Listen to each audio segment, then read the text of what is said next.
திருச்சி ஸ்ரீரங்கத்தில் வலி நிவாரணி மாத்திரைகளை ஆன்லைனில் ஆர்டர் போட்டு உட்கார்ந்த இடத்தில் போதை மாத்திரைகளாக விற்பனை செய்து கல்லா கட்டி வந்த மருத்துவரின் மகன் போலீசாரிடம் வசமாக சிக்கியுள்ளார். ஒயிட் காலர் கிரிமினலை போலீசார் தட்டி தூக்கியது எப்படி?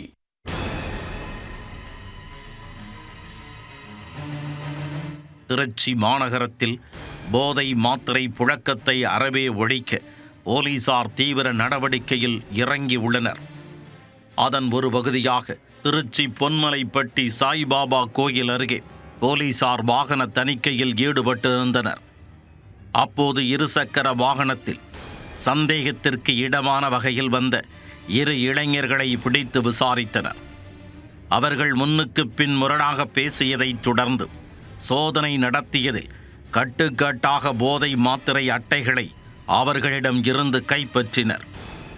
இரு இளைஞர்களையும் காவல் நிலையம் அழைத்துச் சென்று கிடுக்குப்பிடி விசாரணை நடத்தியதில் இவர்களது டீலர் ஸ்ரீரங்கத்தில் இருப்பதாக கூறியுள்ளனர். ஸ்ரீரங்கத்தைச் சேர்ந்த வினோத் என்பவர்தான் இளைஞர்களுக்கு போதை மாத்திரையை மொத்த விற்பனையாக கொடுத்து வந்துள்ளார் என்பதும் கண்டுபிடிக்கப்பட்டது. ஸ்ரீரங்கம் வினோத்தை சுற்றி வளைத்த போலீசார் அவரிடம் விசாரித்த போது மேலும் பல அதிர்ச்சிகரமான தகவல்கள் தெரிய வந்தன. வினோத்தின் தந்தை அரசு மருத்துவராக இருந்து ஓய்வு பெற்றவர். தற்போது அவர் ஸ்ரீரங்கம் பகுதியில் தனியாக கிளினிக் வைத்து நடத்தி வருகிறார். பொறியியல் பட்டதாரியான வினோத் ஆரம்ப கட்டத்தில் மருந்தாளுநராக வேலை பார்த்து வந்திருக்கிறார். அப்போது வலி நிவாரணி மாத்திரைகளாக பயன்படுத்தப்படும் சில மாத்திரைகளை கரைசலாக மாற்றி ஊசி மூலம் உடலில் செலுத்தினால் கடும் போதையை கொடுக்கும் என்பது அவருக்கு தெரிய வந்திருக்கிறது.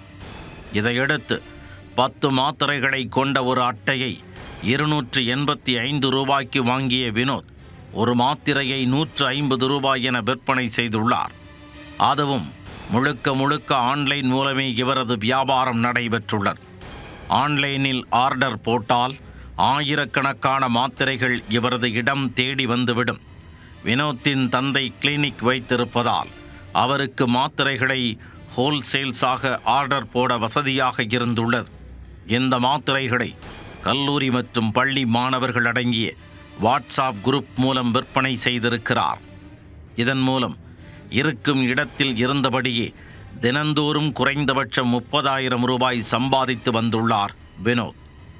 அதையடுத்து திருச்சி மாநகரத்தில் ஹோல்சேல் டீலராக விளங்கிய வினோத் சப் டீலராக செயல்பட்ட ரோஹித் மற்றும் சந்துருவை போலீசார் கைது செய்தனர்.